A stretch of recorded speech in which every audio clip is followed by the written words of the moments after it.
Welcome to this week's episode of the Inside Kingston Podcast, where experienced professionals, entrepreneurs, and community leaders based in Kingston upon Thames are invited on to share their story with us. I'm your host, Amir Rochalina. This week's episode of the Inside Kingston Podcast is brought to you by Holland Harnham Wills, a financial planning and wealth management firm based in Kingston upon Thames. Holland Harnham Wills specialises in retirement planning for senior professionals and successful business owners. Visit hhw-uk.com to start feeling more relaxed and confident about your financial future. Thank you for joining us for another episode of the Inside Kingston Podcast. I'm joined today by Samantha Clark. Samantha is the CEO of Canadian and Portland, a company which operates a number of properties in the commercial, industrial, retail and leisure sector, including our very own Riverside Walk Kingston. What's unique about Samantha is how she aims to make Riverside Walk a destination that highlights different aspects of our community, including food, music and the arts. And be sure to listen to the end, where Samantha shares with us some of the new projects that she plans to implement at Riverside Walk in the near future. So whether you're interested in knowing more about Riverside Walk Kingston, or would like to know more about what it takes to run a successful independent business, then I hope you enjoy this episode of the Inside Kingston Podcast.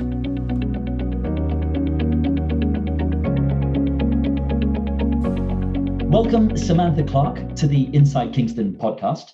Samantha, I'm really excited about this conversation because, well, Riverside Walk is such an iconic part of Kingston, and it's great to get a chance to hear from you and your experience in actually making it what it is.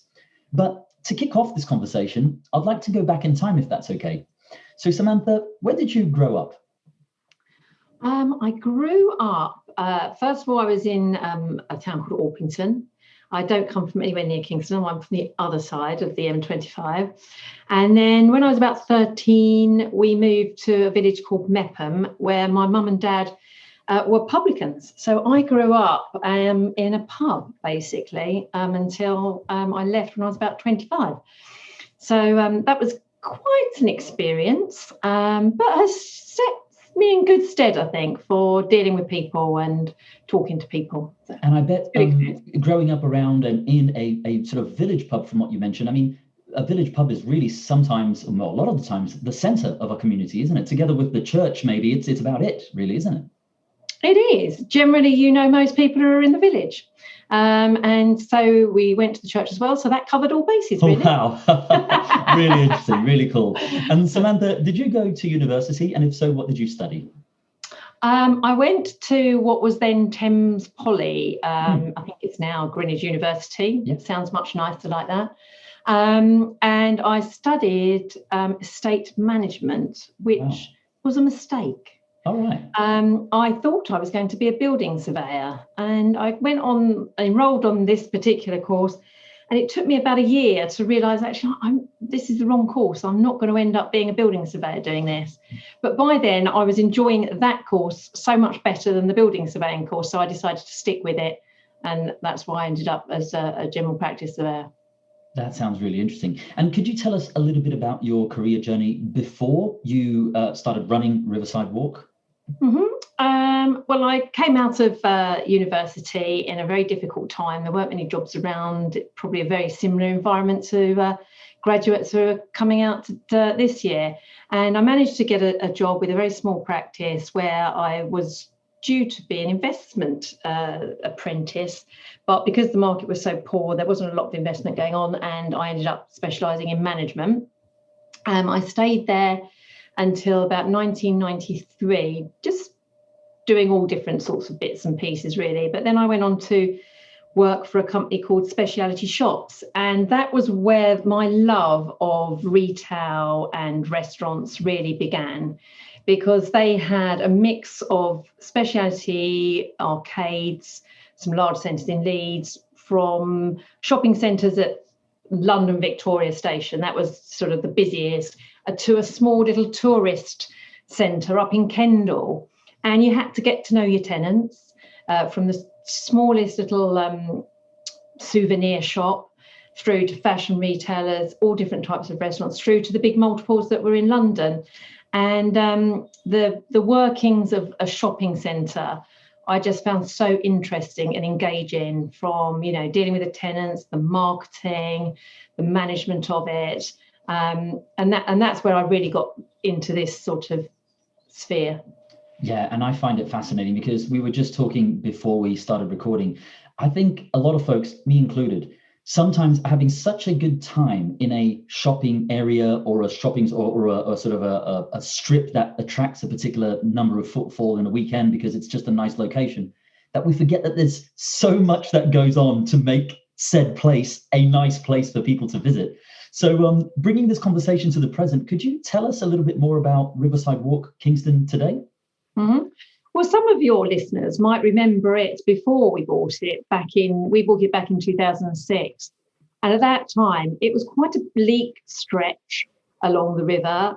There was one small restaurant called Frere Jacques, which sat on the corner next to the Bishop Out of Residence, which was probably about the only bar along the riverfront at the time. And there was an old car park, which had serviced where TK Maxx is now had been a supermarket. But it has long been sort of left to the uses that car parks become used for, and it wasn't a very pleasant environment. So we decided at that point that we would look at redeveloping the property, and we got a planning consent for quite a large scheme. But then when we were looking to do that in about 2010, we hit another sort of property crash. And so we decided just to go with phase one of the scheme, which was to create the 6 restaurants along the River Walk. That's quite a challenge, because not having it as a destination and not having any tenants already there, you've got to speak to lots of different parties and promise them that you'll get somebody else to come along, and who's going to step in first, sort of thing. And so logistically and legally, it's quite a difficult process to set up. But we attracted Coat as the first tenant there, and they were a catalyst really for attracting the other retailers. And we wanted to make sure we had a lineup which was just a little bit above the average. And we didn't want 5 restaurants are the same. We wanted each restaurant to have some individuality and to offer something different, so that if you got there was something for everybody, basically. So we took our time, and I think we got a good mix of tenants. And fortunately, we've had it now for 6 years. It's been up and operating, and I think most of them are very pleased with their trade. We've only had one casualty so far, which was Cow, unfortunately, although that unit was quite a profitable unit. And so that was how it came to be. That's really fascinating.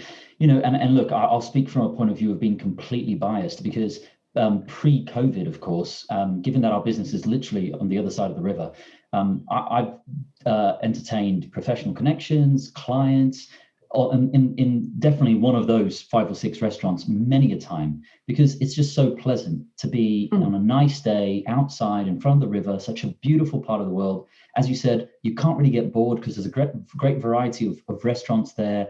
And, even for visitors alike, and I'm sure about this because, when my mum and dad visit the region, you can do shopping, and then actually you can have a meal in front of the river. And Samantha, I wonder, you've already sort of added a bit of color to this, but I wonder how you think about this business of effectively building a community or collection of businesses and events to go with it that will then attract the footfall that those businesses, of course, are signing up to attract. Because it feels to me that every individual business can do their own marketing and their own sort of social media thing, but really it's the collection of them in that area that creates the footfall, right? It is. And that is a difficult task for us. We do have a website, and most of our marketing now is social-based marketing. We've tried over the years to have various different events, but they haven't always proved too successful.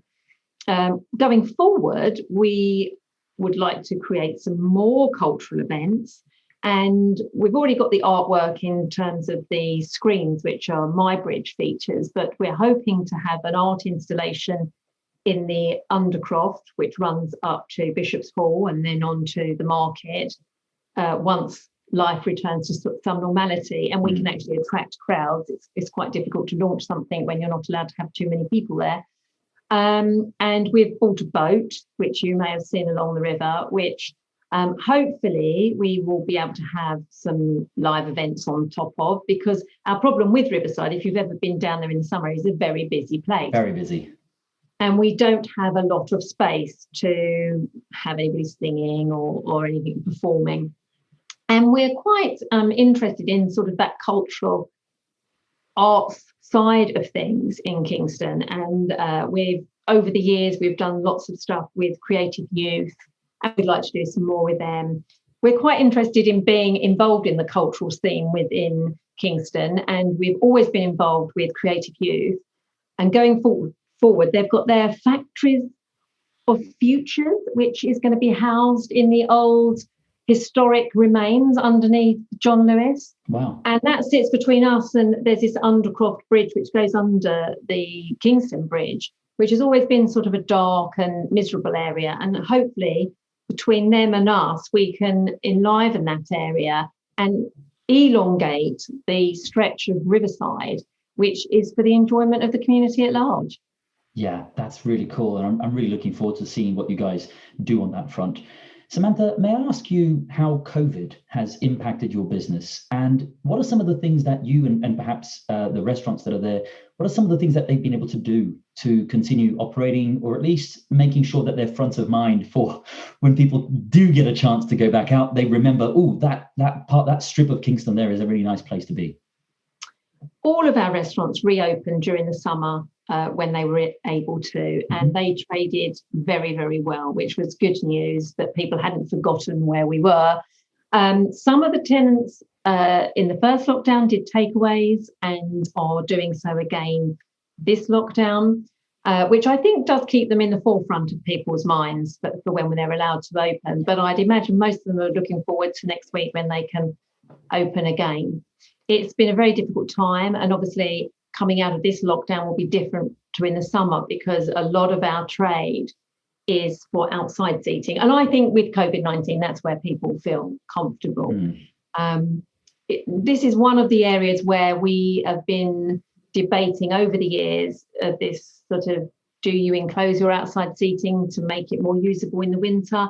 But then actually that takes away the appeal of being outside in the summer. And it's a very difficult balance to get. We worked very hard with Bills, and I don't know if you've been down there and seen Bills, but they have some very large awnings, and they have some shielding around the side of their unit with some screens, and that has created a very good inside-outside area, which has traded very well. So we are hoping to extend that to other units along there. Very cool. Samantha, what are some of the key business lessons that you've learnt throughout your career? I think the main business lesson I have learnt throughout the years is that if you're going to do a deal, it's got to stack up for both parties.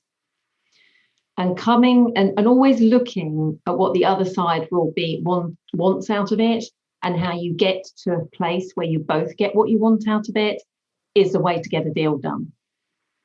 Yeah, that's brilliant advice. And I can say, I can translate that in my own mind to my own world, and it feels very good advice to me. So I'm sure it can translate to many fields. So I appreciate you sharing that.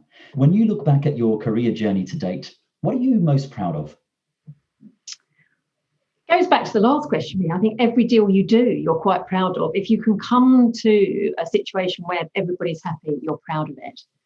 I think going forward, I can only say I'm probably proudest of things I've done more recently, and we've just obtained a resolution to grant planning permission for a scheme we have in Richmond, and that has been, we've had to work very hard with the planners, and again to come up with something that the community finds acceptable, that we find acceptable. All parties have a buy-in with it, and I think it's that collaboration with a lot of people that actually, when you get to the end of it, you think we've achieved something good here. Yeah, that's really cool. And what next for you and your business? Are there any projects in the pipeline that you can tell us about? Well, obviously trying to bring Richmond, which is where our scheme is, to fruition will be good because it's a retail-based scheme and that's a very difficult market at the moment. I think working with our tenants over the next couple of years at Kingston to make sure they survive what has been a very difficult period for them.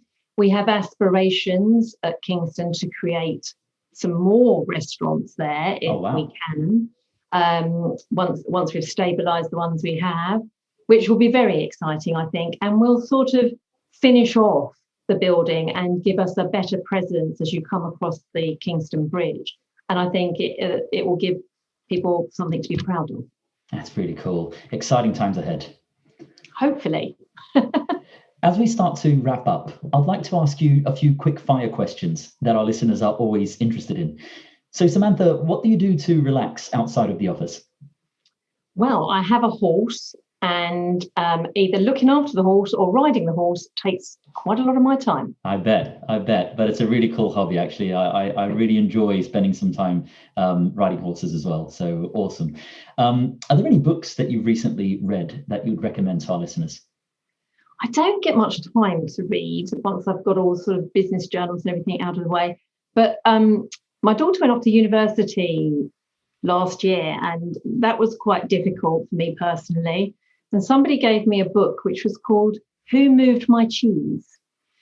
And it was only a very small book, but it was really good about, and it concentrated on how you shouldn't be looking to go back and pick up your cheese from where it came. You've got to find a new source. And that's why I bought the horse. And I think it was a good lesson, and it's worked well for me. Very cool. And are there any movies or TV shows that you've recently watched that you'd recommend to our listeners? Well, if you don't mind being very stressed, then I did like The Night Manager. Very good. That? Very, very good. Very good. I will not say any more. No. But I couldn't watch it before I went to bed because I had to watch something else to chill me out afterwards. Yep. Awesome recommendation. I second that. So for our listeners who haven't watched it, check it out. It's very, very good indeed. Mm-hmm. Finally, where can people go to find out more about you and your business? Well, we obviously have our website, which will give you lots of information about Riverside. And if you are involved in the business community in Kingston, you may well know my colleague, Greg Miles, who is involved with Beard. He's actually a trustee of Creative Youth. He has spoken often to the Chamber of Commerce, and he's generally involved with a lot of community uses. And you can always get hold of Greg and meet him. He's generally on site a lot more than I am. And for the benefit of our listeners, I'll make sure that I add these resources to the show notes. Samantha, thank you for joining us here on the Inside Kingston podcast. It's been a pleasure getting to know your story. And thank you very much for inviting me. It's been a pleasure. That wraps up another episode of the Inside Kingston podcast. Make sure to check out our guests' website, pay them a visit, and help spread the word about what they're doing. If you have any questions or know someone who should be a guest on the show, please feel free to get in touch. I would also love it if you could go to iTunes and leave us a review and a 5-star rating. We work hard to bring on some great guests, and getting a review from you is one way to help the podcast rate well on iTunes so that others can find and enjoy the show too. Thanks for listening.